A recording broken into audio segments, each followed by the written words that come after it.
Hello, everyone. Ben Brusker, Executive Director at Friends of the Family, and I am excited. Wait, I am beyond excited to have with me special guest from our shelter services. Bailee Burks, Crisis Services Manager here at Friends of the Family. Yeah, Crisis Services Manager, people. Doesn't that sound important? Bailee, Yeah. tell everyone, what is your role as Crisis Service Manager? My role as Crisis Services Manager is to not only oversee our crime victim shelter, but also oversee all of our victim service housing programs. Oh, that sounds exciting. Oh yeah, always. Yep. So one of the things you mentioned was shelter. Mm-hmm. And today we want to talk a little bit about housing-focused shelter and what that is. Yeah. So I'm just going to go right there. Yeah. Tell everyone, what is housing-focused shelter? Housing focused shelter is just as it sounds. It is a shelter that focuses on housing first and foremost. So every individual that comes into our shelter, we work with them to identify their housing goals, their housing needs, and work with them to get them there. Yeah, so a survivor of violence comes in, it's going to be like, what is your plan? Right Where out are of you the going? gate. Yep. That's Right going to out be of the the gate. conversation.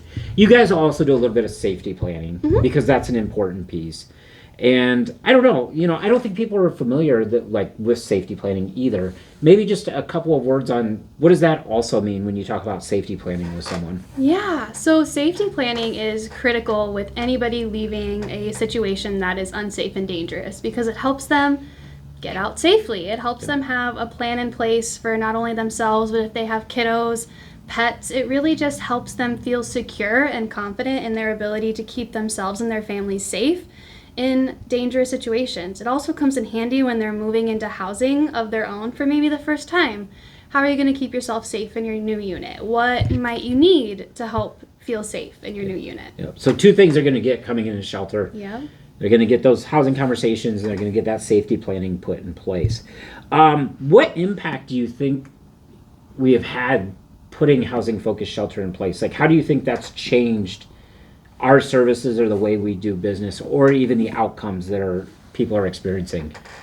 I think it makes us unique. There's not a whole lot of shelters that focus on housing first and housing as a priority. We have a lot of individuals that come in that expect to have to follow rules and regulations, and really we're here to help them get into housing. And that makes a huge difference for a lot of people because they don't feel pressure. They don't feel like they are outcast or restricted. They are focused on fully. They are client-centered approaches that give them the reins. And that is a whole new approach that a lot of individuals aren't familiar with.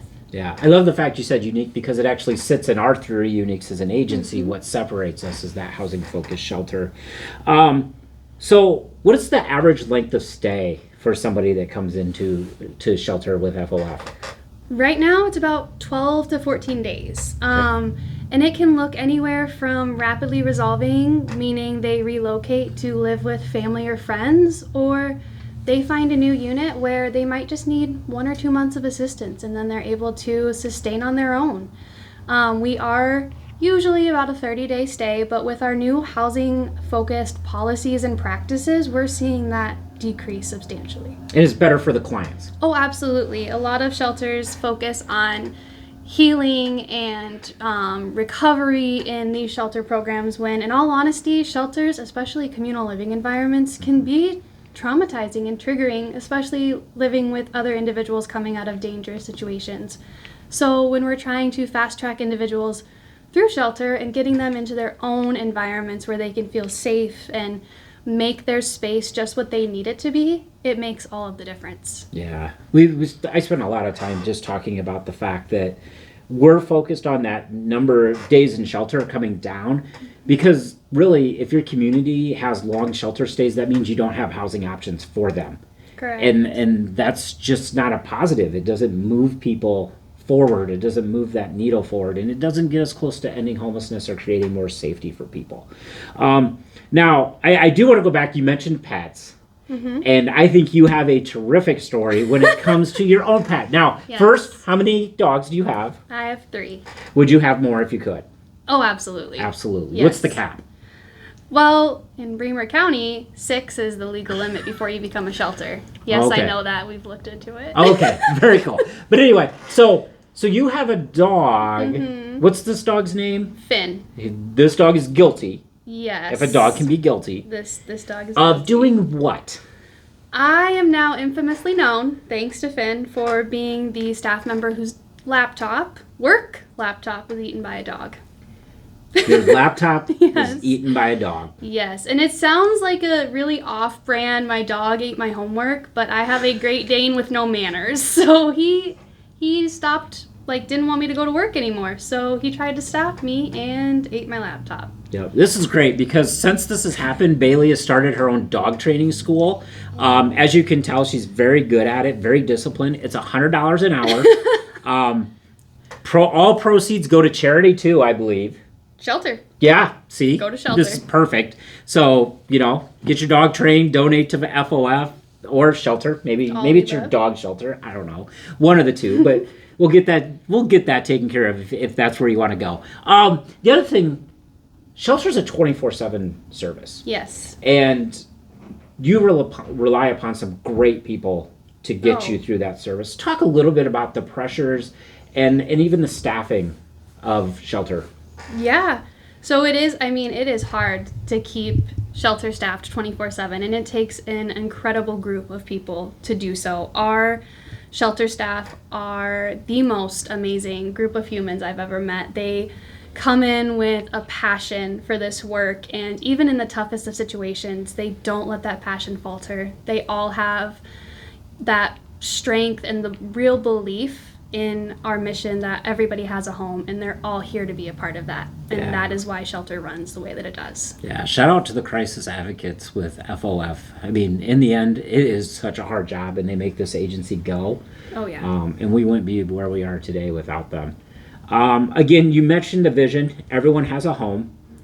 One last thing, just tie that vision to what happens with shelter and the work you do. Tie that to that. Everyone has a home for everyone. Has a home. Yeah. So, one of the things that I'm most proud of with being in the position I am at Friends of the Family is our low barrier shelter.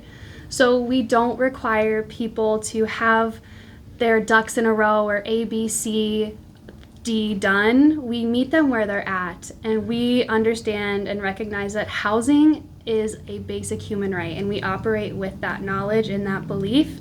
And that's what we're focusing on, is getting people into safe and stable housing so that they can grow and prosper and get everything else figured out from the safety and the comfortability of their own home. Yep. When you support FOF, you're really supporting moving people into housing and getting people out of homelessness very quickly, creating safety for survivors. And so if you want to learn more, check us out on the web at fofia.org. Find us on social media, Facebook, Instagram, TikTok. Where's your TikTok? Where's my TikTok? Bailee and I are going to do a TikTok here in a couple minutes. Oh. I don't know that that's true. I hope not. But who knows?